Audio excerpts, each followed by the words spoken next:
So you want to attach your AWeber list to a WordPress signup form, but you're not sure how to set it up quickly and properly? Stick around because I'll show you exactly how to do it, where most people go wrong, and a much better alternative if you want an easier and more powerful setup.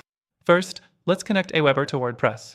You'll need an AWeber account and a WordPress site with a form plugin that integrates with AWeber.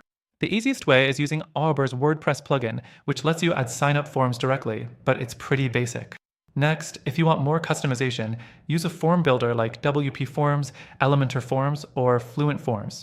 These plugins let you connect to AWeber through API integration, giving you more design control.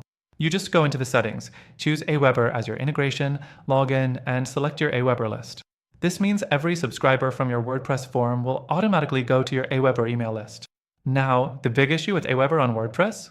It's not the most flexible or modern setup. AWeber's native forms look outdated, and if you want automation or tagging based on user behavior, you'll need third-party plugins like Zapier or expensive form builders.